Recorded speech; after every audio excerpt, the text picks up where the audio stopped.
सरकार से फॉर्मेशन तौर कुकी काबू प्रजा MLA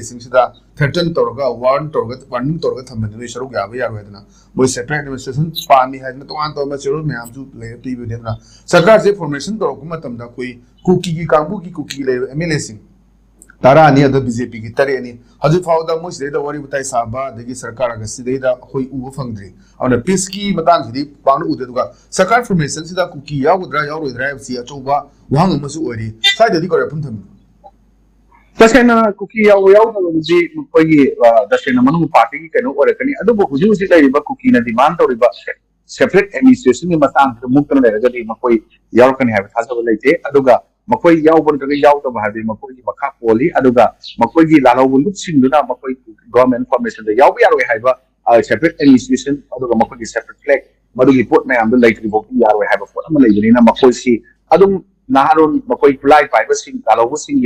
बैनर जो मकोई मराय बद चप मानब मकोई स्पोक पर्सन गा अदर मकोई इल्लग मकोई बेरेल मतुन फमग लैबदोमिना लैबदोम लैरबनिना मकोई याओकनी हाबा थाजब दिन लैते अदु उसिना मनुंग फंगब सोर्सेस ता सुम ताबदा मसे सुमंतक लाबन सब्जेक्ट ऑपरेशन होइसे कोइना मसिदि प्रिंट मीडिया दा कोइना फोंदो हापन ते पर्सन ओपिनियन पिजबगी अब वफम मसे सुमने हाजो हाइजरोय अदु मकोई जो डिप्यूटी सीएम गंबा अमगा अदुगा मकोई की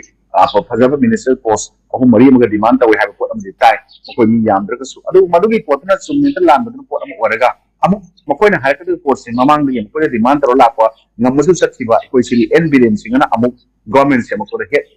कैन पॉपुलर गवर्नमेंट की हेड ओइनबदी यारोय सिनि सो बि यारोय अमु पोसिदि सोइना अदुम ऑब्जेक्शन लाकने न खाली अदुबो फना लाको तागसु हौजि कनाना सिनि सो ओइगदन नो हाबसि मसा मसाना सिनि सो ओइजगेने क्लेम तरोबो सेंटर लैब तारगदि मदुदि तसेना हारगदि हाजबो वाली मसाना क्लेम तरोबुदि कोई सेंटर लीडर सिंगना आइना फरे आई ओइजगे हाबि क्लेम द सदा काना मसि कोइना ओरकनी हाबि थाजदे ममांग क्लेम तरोबु मैम अमौजु लेखा तारग लैबा मसान तरोबुदि लै हाना ताब मैम मुसले अदो याम थाजदो मी अमना दुम ओरकिबि याय अदुगा नत्रगना हानगे सीएम ओरकिबि याय मदुगी पोते कोन उबु ngमदे पार्टी की मोकोजी मनुंगी पॉलिसी प्रोग्राम मतुंग सत्तनि सेंटर की लीडर सिंग को वारेतन ओइगने न खाले अदुबो अखोन हुजिक पामिबि प्रजा मो ओइना कुकी यावन तक यावदब गवर्नमेंट में सेमदनि पामिसि ममांग द कुकी की लानोबो कांगु अदु कुकी की MLA कांगु नत्रग अतोप सिविल सोसाइटी ऑर्गेनाइजेशन कांगु सिंग एकोजी मणिपुर दा कोई लीडर ओइबसि बिरेन ओइबो तागदि वरी सारोय कोई मदुगी गवर्नमेंट फॉर्मेशन यावरोय अदुगा मणिपुर प्रेसिडेंट रूल फंगदबनि